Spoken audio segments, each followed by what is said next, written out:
I am Tyrion, and today's discussion is on utilitarianism and the ethics of Bentham and John Stuart Mills.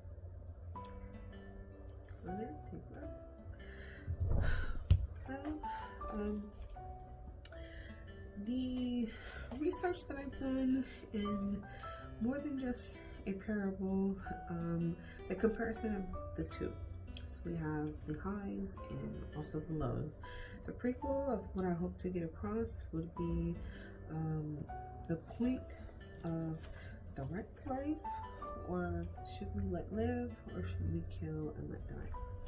But the fun part is, not just so serious, the fun part is getting to know who John Stuart Mills is, and also Bentham and their parables. First, I like to just reiterate the rhetoric of the term sentient of pleasure. Sentient comes from a portion of utilitarianism of a being, right? A pleasurable being, a wonderful sentient feeling, who deserves those life's little pleasures and deeds of sentient. Just sticking with the term, I like the term. It made me think about our order in our term cycle of life, right? Here on Earth. So there's kingdom, phylum, there's class, order, family, genus, and species. But with the presentation of Mr. Ryan, our professor, Mr. Start with the B. Sorry. Yes, with his presentation, he had a bigger chart that was nice too, in the kingdom placement as well of sentient beings and the counteract of what not sentient beings is. I learned and was taught today that sentient is not it's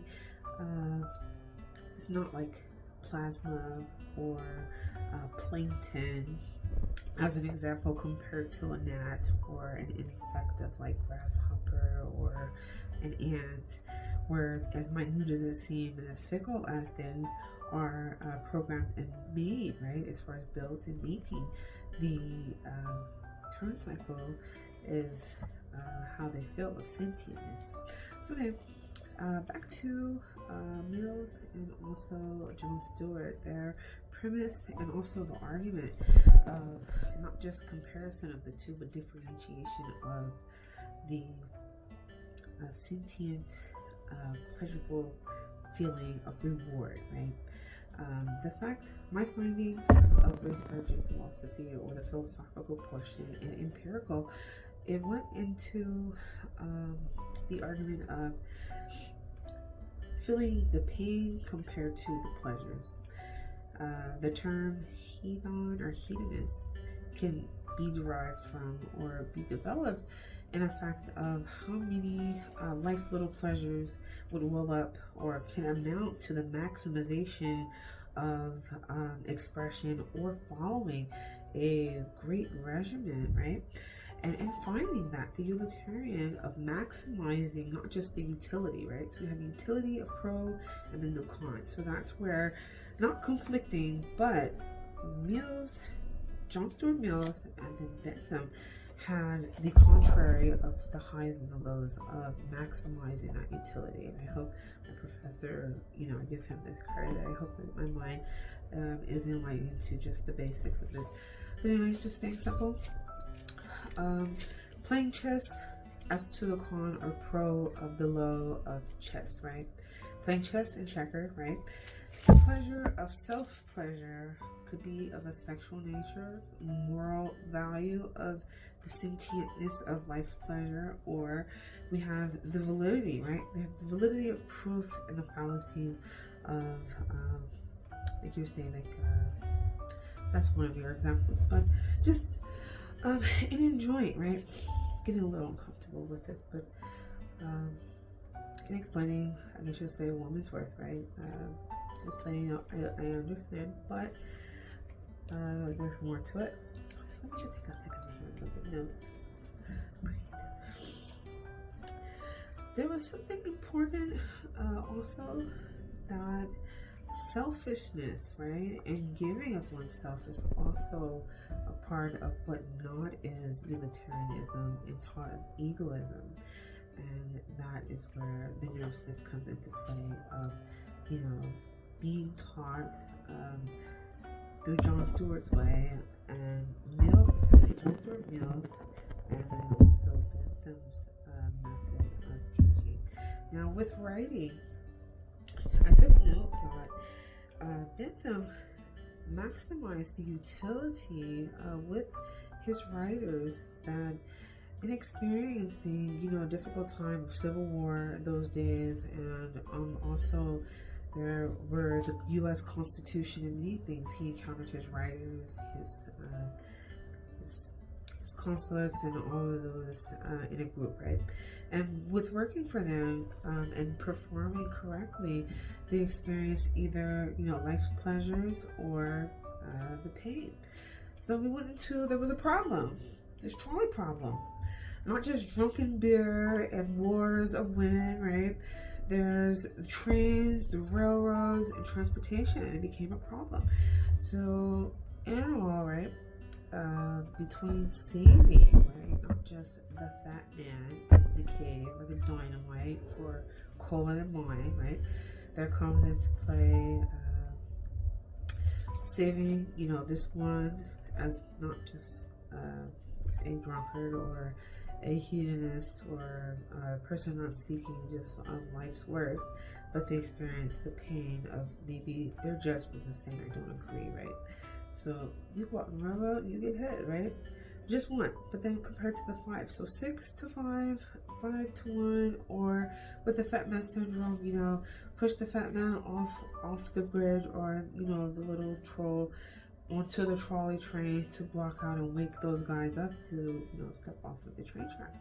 So it became a big war and a fight. So it became a problem. Even as of present day, the trolley problem is still the present, because it wouldn't have been mentioned unless there's been like a problem. So anyway, short. What next, right? All these problems, all these life's little pleasures, everything is adding all up. It's chaotic in here.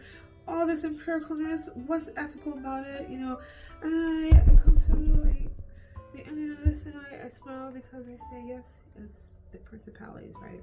So once we maximize, our utility and exercise a valid, ability, the validity or a validness between the two, that's where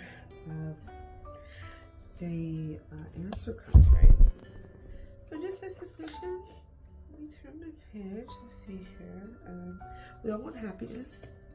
I'm for the pursuit of happiness, of the American dream, right? Or just life's pursuit, and I think everyone else is. And I think it's pretty fun, but it gets pretty technical and complicated. But if we're able to follow the structure and those, those preliminaries, the outcome will be more probable and successful.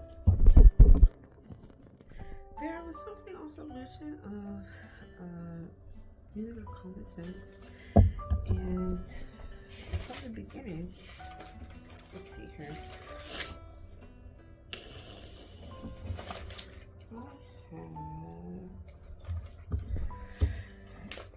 Okay, so back to the naturalistic fallacy, right, of the falsified. We go into not just Judith Jarvis of the trauma problem of, right, the morally permissible, and we also have not spoken of, but morally impermissible, right? So there was a debate between Mills of the high pleasures. He said it was okay, but then they contradict, and also differentiating between animalistic feelings of, like Mozart, Symphony 40, as mentioned. Asking philosophical questions is okay as far as the high, but at the low end, so we have like eating, drinking, board games, feelings of pleasure of the flesh was also a debate of permissible, impermissible, or just an argumentative of the premise, right? Not just who's the high, but who are they? And that's where they say it's okay to pursue, right, the low pleasures, and also it's okay to pursue the low pleasures. Now, it does not matter of what they call poor or the richness of enrichedness between the two of Mill and Bentham. The portion is if you're pleased, if you're pleasured with playing chess as compared to checkers, whatever you're good at, right? In strategy and strategy. Anyway, so back to the fun part. Not just Bentham, but we have Batman and Robin, right? So we also have Batman and Spider-Man with the fallacies of composition, and also mention the newest movie of Drive My Car with the Asian culture, right? Either Japanese or just like Vietnamese, where the car takes over, which had me laughing. It's like, oh my gosh, where it's more than just a step back, but from young to great. Also, income clue. Let's see here.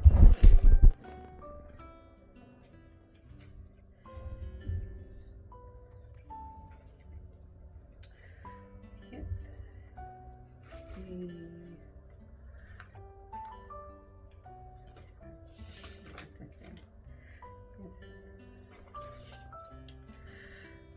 Okay, so between the love and wisdom, right, of Philo and Sophia, it's always fun to talk about the term philosophy and just reiterate the ethicals of the game structure of the ethicalness of Philo and Sophie, right? So philosophy and philosophical.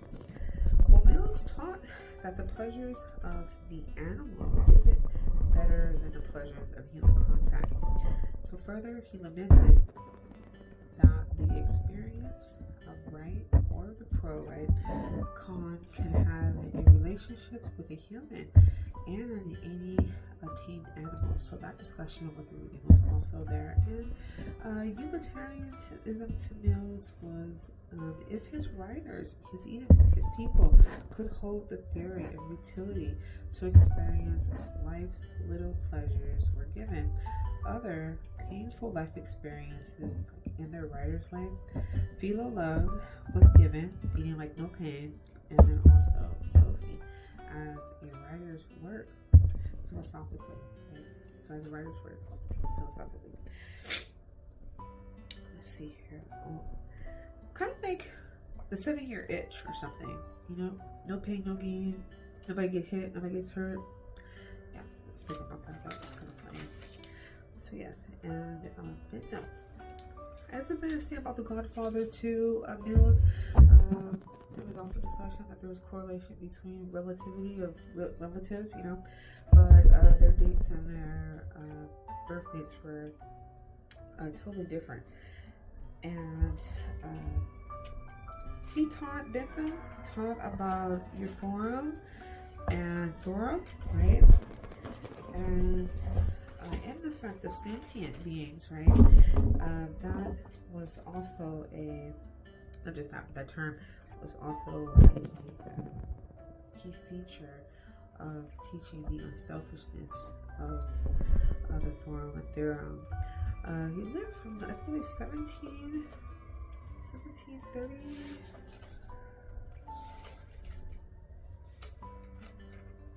1732. Okay.